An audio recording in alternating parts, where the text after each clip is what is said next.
Police say a fresh inquiry into child torture at Lake Alice might lead to charges and extradition. An official response to a United Nations committee raises the prospect of the unit's controversial former head being extradited from Australia. Chief psychiatrist Selwyn Leeks, who has always denied wrongdoing, moved to Australia in the late 1970s. The UN committee's damning, but non-binding report demanded a prompt, impartial and independent investigation into the uncontested claims and, where appropriate, charges to be brought against the perpetrators. No one has been held accountable for abuse at Lake Alice, despite several inquiries, including a 3.5-year police investigation that finished 10 years ago, concluding there was insufficient evidence to prosecute Leeks. Almost 200 Lake Alice victims were paid compensation in the early 2000s, and the government apologized. Police have now reopened the Lake Alice file and, in their belated response to the UN, after an extension because of COVID-19, state they have launched a 3-stage investigation. I do have skills that make me a nightmare for people like you.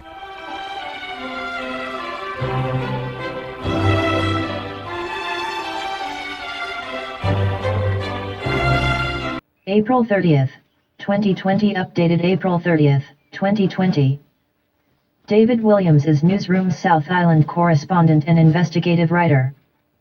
Taken by the state. Extradition possible for Lake Alice torture.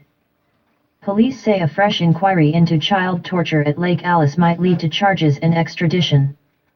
David Williams reports.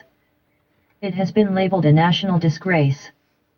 But could charges finally be laid for the abuse of children at a notorious state psychiatric hospital in the 1970s? Police reinvestigating the claims suggest it could still happen. An official response to a United Nations committee raises the prospect of the unit's controversial former head being extradited from Australia.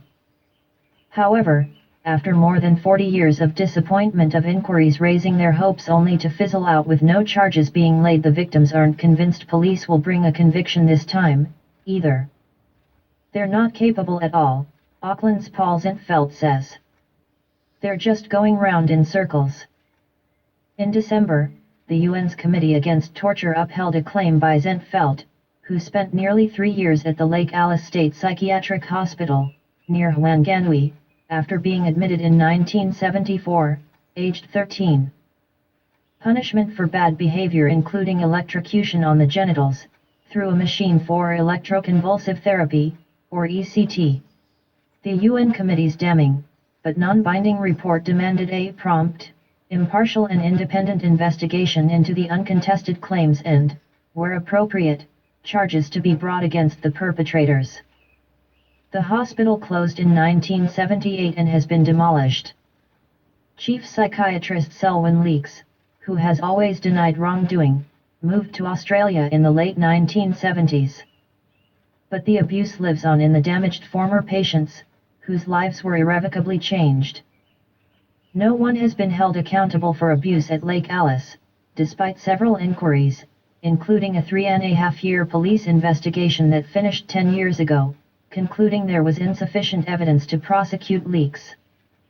Almost 200 Lake Alice victims were paid compensation in the early 2000s, and the government apologized. Police have now reopened the Lake Alice file and, in their belated response to the UN, after an extension because of COVID-19, state they have launched a 3-stage investigation.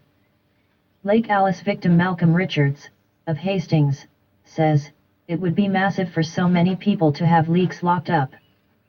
The Crown Law Office will be asked whether the relevant threshold for criminal charges is reached, and whether extradition of Dr. Leeks from Australia would be an available option. NZ response to UN committee decision. The government's response to the UN committee report says police have undertaken a month-long file review of previous investigations. Police considers the allegations of ECT applied to the patient's genitals could original emphasis reach the threshold of an indecent assault under the Crimes Act 1961. Charges under the Mental Health Act and Crimes of Torture Act have been ruled out. In the first stage, a police team is assessing the allegations, and searching for documentation from agencies such as the Ministry of Health. This phase will include examining statements on file from former Lake Alice staff to determine who it may be appropriate to approach to further assist the investigation. In Phase 2, police detectives and a specialist analyst will conduct interviews from any person that steps forward and analyze evidence. After criticism of its previous investigation, police say no single victim's evidence will be treated as representative. To ensure impartiality, no police staff involved in previous Lake Alice investigations are on the current case. 11 former Lake Alice patients have alleged ECT was used on their genitals, police say. 3 are dead, leaving 8 individuals to be located. 2 of them are Zentfeld and Richards, who were interviewed by police last year. The government's response to the UN says, once located, approaches will be made to see if they wish to be interviewed by detectives who are specially trained in evidential interviewing for sensitive personal crimes, in order that their allegations can be more formally and comprehensively recorded. Police will also consider approaching former patients who believe the ECT they received was given as a punishment. Subsequent interviews could form the basis for further action. Leeks will be a person of interest in Phase 3 of the investigation. He would be contacted to gauge his preparedness to engage with police detectives. Then, the accumulated evidence will be sent to Crown Law for assessment and advice. The Crown Law Office will be asked whether the relevant threshold for criminal charges is reached, and whether extradition of Dr. Leeks from Australia would be an available option. Later this year, the Royal Commission into Abuse and State Care is scheduled to hold public hearings about Lake Alice's Child and Adolescent Unit, at which police will give evidence. Neither police nor Crown Law would comment further. This fight's taken us so many years and taken such a toll on us, that it's like being tortured all over again with this. Malcolm Richards Zentfeld says he's had phone calls with the police but no direct, written notification of the new investigation. It's just deathly silence. The government response is gobbledygook. I can't understand it, he says. His impression is police are going around in circles. Their investigation review is just going over what they've already got, he says. It's just a crock of shit. It's not giving anyone any hope at all. Richards, who has filed his own complaint to the UN, is frustrated police dropped a year-long investigation into his and others' claims of sexual assault ECT attached to the genitals to start this fresh investigation. To him, it's yet another delay in a decades-long quest for justice. This fight's taken us so many years and taken such a toll on us, that it's like being tortured all over again with this. It's disappointing the government's response doesn't mention rehabilitation or compensation, Richards says. He's convinced police won't press charges, that they'll find Leeks is too frail to stand the rigors of trial, or that extradition is not in the public interest. It's in our bloody best interests. Zentfeld's case was taken to the UN by the Citizens Commission on Human Rights, a group aligned with the Church of Scientology. New Zealand director Mike Ferris says police should have launched this style of investigation in 2003, following the government's compensation payouts. That it's happening now, of course, is very good, and I think that it looks like, on the face of it, that the police are launching a proper investigation, that it's impartial and so on, he says. It's very unfortunate that it's taken so long. The fairness test. Legal experts have to consider the fairness of bringing a charge, Ferris says. But they have to also consider the unfairness of not bringing a charge. The UN report raised doubts about the previous police investigation, saying authorities should have found out if others could be held responsible for the alleged violations. Ferris says this wasn't addressed in the government's response.